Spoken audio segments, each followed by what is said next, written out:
Seattle Seahawks quarterback Russell Wilson is the only QB to start 2 Super Bowls in the first 3 seasons of a career.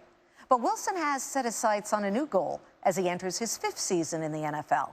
Wilson says he'd like to play at least 20 years in the NFL, something only 5 QBs in league history have accomplished. Meanwhile, for Wilson to reach another goal, that would be a 2nd Super Bowl championship, the new and improved Legion of Boom will have a say.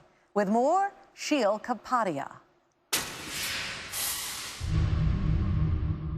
Strike up a conversation with Richard Sherman nowadays, and you're more likely to hear about dad life than him taking a jab at an opposing quarterback or wide receiver.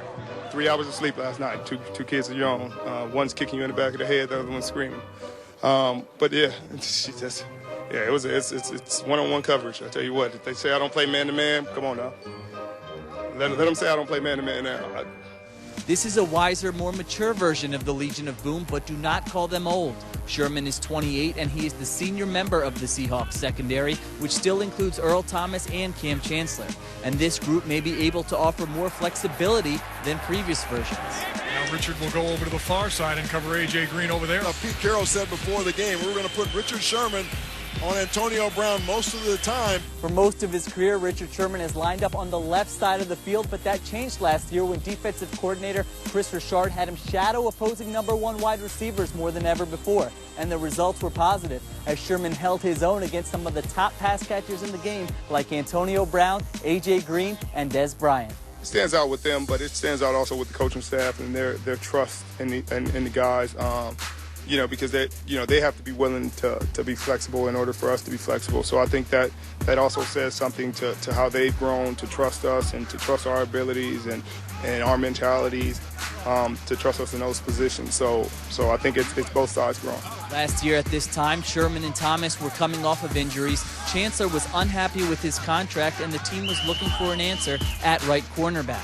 There were instances when communication was an issue in 2015, but when the dust settled, the Seahawks had allowed the fewest points in the NFL for the 4th straight season.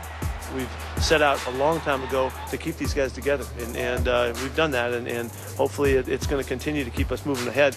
We don't feel like we're anywhere but in the middle of all of this stuff right now, and so it's a great time for our guys. If the Seahawks reach the Super Bowl for the 3rd time in 4 years, it will be the wiser, more flexible Legion of Boom helping to lead the way.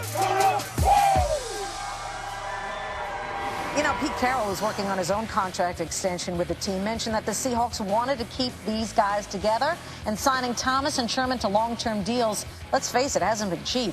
Next to Russell Wilson, the cap hits for Sherman and Thomas, the largest on the team for 2016, more than $24 million between them. You know, they still got to sign Doug Baldwin. Reporting on that as well. There are reports out there. He's got to sign. Quarterback's got to have somebody to throw to. Yeah. Right. Back to the U.S. Open when we come back on Sports.